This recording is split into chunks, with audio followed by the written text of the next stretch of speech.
I was 12 when I first learned I was the wrong gender for my family's legacy. It was career day at school, and I proudly told my class I would one day run Mitchell Manufacturing just like my father. That night, I overheard my parents talking. "She's got such a head for business," Richard, my mother, said. "You should see how she lights up when you talk about the company." My father's response was immediate. "It doesn't matter. The company goes to David. That's tradition. Girls don't run manufacturing companies."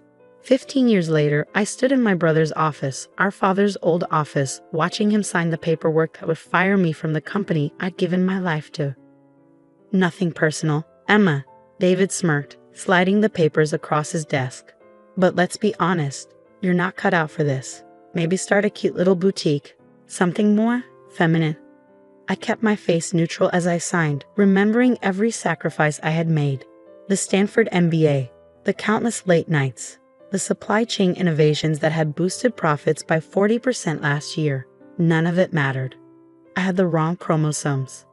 "Clear out your desk by end of day," David added, already turning back to his phone. "And Emma, Dad was right. Girls don't belong in manufacturing." I walked out with my head high, past employees who wouldn't meet my eyes, past the systems I built, which David had spent the last year dismantling in favor of his golf buddies' half-baked ideas. In my office, mine for one more hour, I packed up 15 years of work, photos, awards, business plans Dad had never read. And at the bottom of a drawer, I found something that made me smile for the first time that day. A list of every supplier, contractor, and logistics company Mitchell Manufacturing depended on, along with their contract renewal dates. David had never cared about the relationships I had built, the trust I had earned, the favors I was owed. A shadow fell across my doorway. Marcus Chen, head of logistics. His expression told me he knew exactly what had happened. "Need help with those boxes?" I shook my head. "I'm fine, Marcus.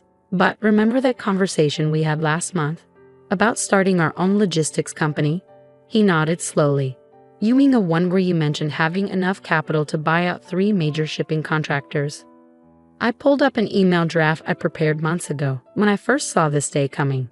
"How would you like to be COO of Summit Logistics? Incorporated last week. Fully funded. Ready to start operations." His eyes widened as he scanned the business plan. "Emma, this could control the entire regional supply chain. If you got the right contracts." "You mean the ones up for renewal? The ones David doesn't even know are expiring?" Understanding dawned on his face. "You've been planning this for years," I admitted. "Why fight for a seat at their table when I can build my own?" Over the next 2 hours, more visitors arrived. Sarah from accounting passed over for a promotion in favor of David's friend. James from operations ignored when you warned about quality control issues. One by one, they accepted job offers from Summit Logistics. By the time security arrived to escort me out, my team was in place. My plan was in motion. David called after me from his office. "Goodbye, Emma. Some people just aren't meant for real business." I smiled, knowing it would infuriate him. "Goodbye, David. Give my best to Hansen Shipping. While you still can." The confusion on his face was priceless. That night, I sat in my home office, surrounded by the silly girl thoughts that would soon revolutionize regional logistics. My phone buzzed. Jack Hansen, CEO of Hansen Shipping, confirming our Monday meeting. I looked at the old photo on my desk. Dad standing proudly beside David, his hand on his son's shoulder. Me slightly off to the side, always edge out of the frame. "Girls don't run manufacturing companies," Dad had said. He was right. I wouldn't be running a manufacturing company. I'd be running the entire supply chain they couldn't survive without. Monday morning arrived with a flurry of panicked texts from David. I ignored them, focusing instead on the Hansen Shipping contract spread across my new conference table. "Emma, this is brilliant," Jack Hansen said, reviewing our proposal. "Real-time tracking, optimized routes, consolidated shipping lanes. This could cut costs by 30%. The same proposal I gave Mitchell Manufacturing last quarter," I said, before they dismissed it as overcomplicating things. "Their loss, our gain." Jack signed with a flourish. "Summit Logistics is now our exclusive regional partner." As if on cue, my phone buzzed again. I picked up. "What the hell did you do?" David's voice was shrill. Hanson just canceled our contract. Did they? How unfortunate. I heard they signed with some new logistics company. Summit something. You're behind this. Behind what, David? A better business model? Isn't that what you called real business? The stream of profanity that followed was cut short when I hung up. I had more meetings to attend. By Wednesday, we secured 5 more contracts. Thursday, we acquired the region's largest warehousing operation. Friday, we announced our new supply chain management system, the same one David had dismissed months ago. Mitchell Manufacturing stock dropped 15% today. Marcus reported, handing me my afternoon coffee. Investors are panicking over supply chain instability. Just wait until next week, I said. Phase 2 begins Monday. It was beautiful in its simplicity. We didn't just control shipping now, we were about to control raw materials. The contracts I had quietly cultivated over years were all coming due within weeks. David never saw it coming. But he would. Soon. Emergency board meeting, Sarah announced, skimming her tablet. Mitchell Manufacturing is in crisis. Unprecedented supply chain disruptions. Their words, not mine. I could picture it perfectly. David, pacing the office he stole, fumbling for excuses as furious board members demanded answers. He blamed everyone but himself, never realizing his own arrogance had created his worst nightmare. The next few weeks were a masterclass in strategic dismantling. Every supplier Mitchell Manufacturing approached, we offered a better deal. Every shipping route they tried to secure, we optimized a competing one. Piece by piece, the empire they took for granted crumbled. Then finally, the call I'd been expecting. Emma, my mother's voice was hesitant. We need to talk. I let the silence stretch. About? The company. Which one, Mom? Mitchell Manufacturing or Summit Logistics? Because only one of them is thriving. A pause. Your father, he never meet. Never meant what? I cut in, to dismiss every idea I had, to hand the company to David just because he was a man, to let him run it into the ground while he ignored every warning. More silence. Then softly, the board meeting is tomorrow. David, he's going to lose his position. The shareholders are furious. I almost laughed. Sounds like a personnel issue. Nothing to do with me. Please, Emma, he's your brother. Funny, he wasn't my brother when he was firing me and mocking my business ideas. I hung up, no regret, no second thoughts. But her words lingered, not because I felt any obligation to save David, but because tomorrow's board meeting wouldn't just mark my victory. It would determine whether I settled for winning or claimed total dominance. I picked up my phone. Jack, remember that expansion plan we discussed? Move it up. We announce it at 9 a.m. tomorrow. The next morning, I watched the Mitchell Manufacturing board meeting via video link, an easy arrangement when you control a company's entire communications infrastructure. David looked terrible. His usual crisp suit was wrinkled, his hair unkempt. He stood before the board, floundering as he tried to explain Mitchell's 40% drop in value.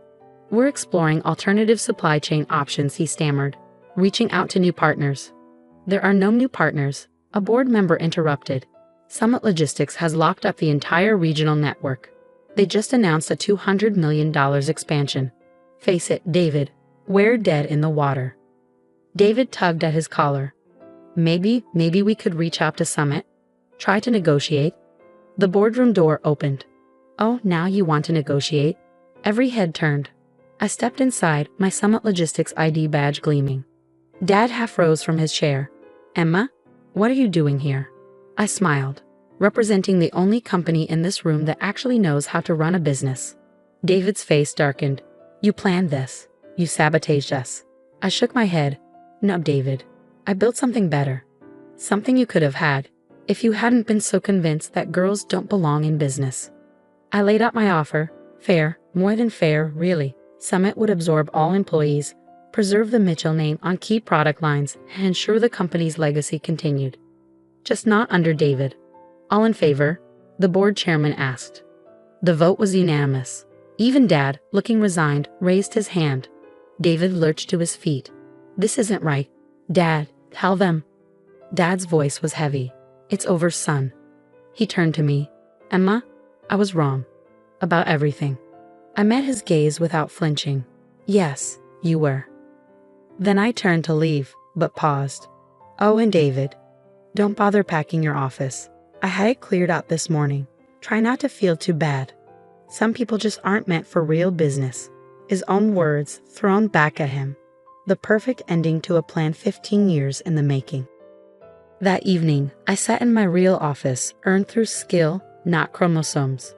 Framed on the wall was my first act as CEO. Mitchell Manufacturing's stock certificate. Sarah appeared in the doorway. Your father is here. He looked older than I remembered. Smaller somehow.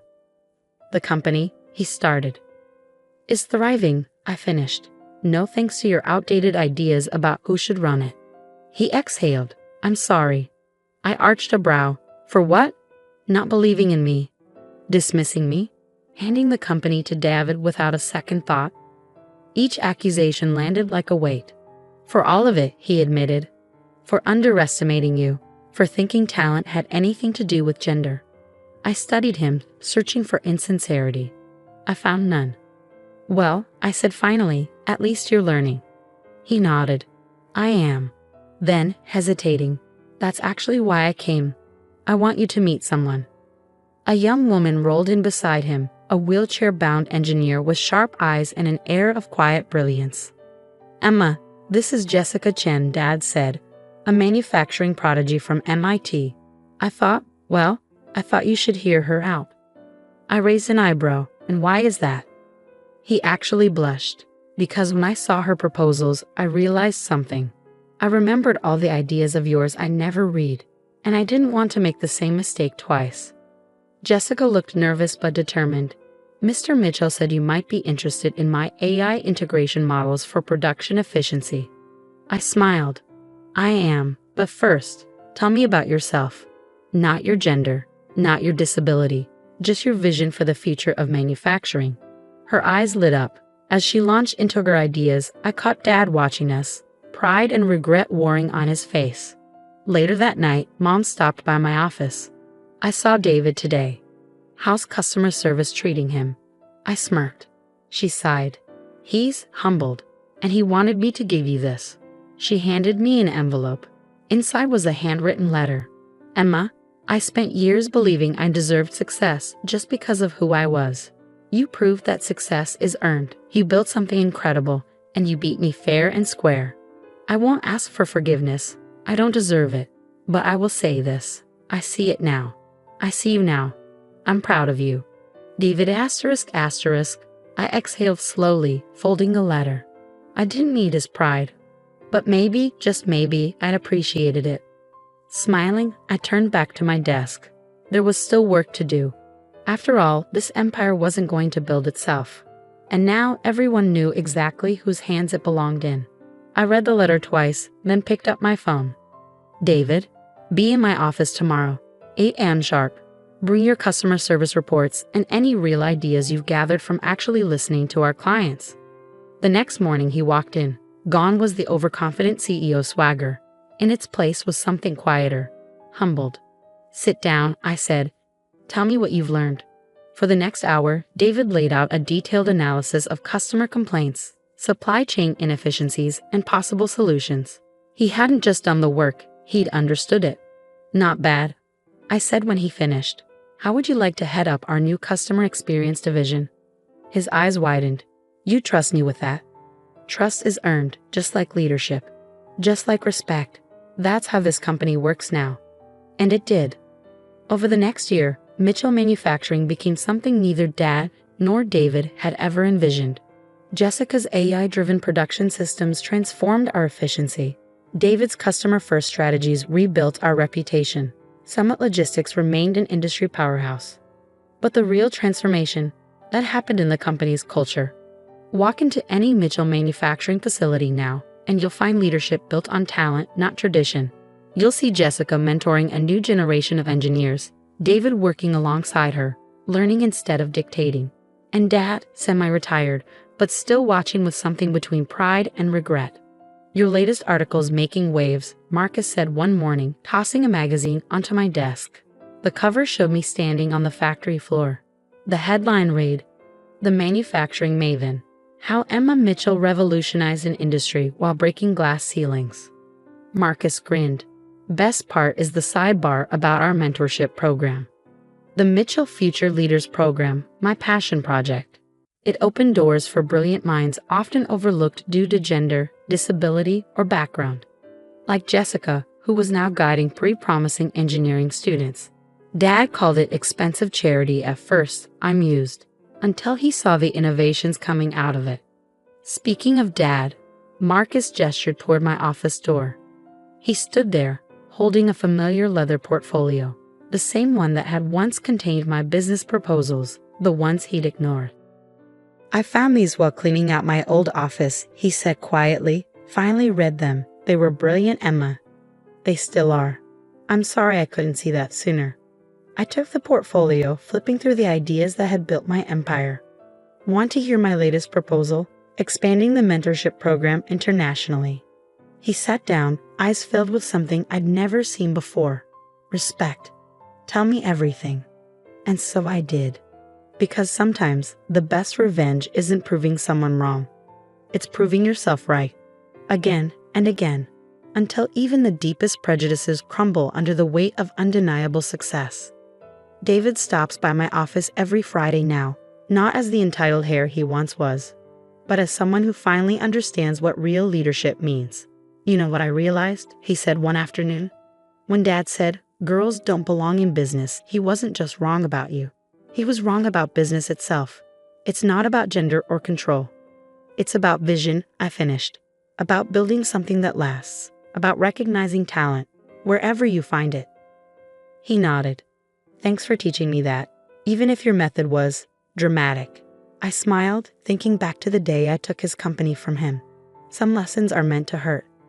On my office wall, my old termination papers still hang beside my stock certificates, but now they're surrounded by something even more important, photos of our diverse leadership team, of our mentees, of the future we're building. And in one, David and I stand side by side on the factory floor, not as rivals, but as leaders. Because the greatest victory isn't just proving someone wrong about you.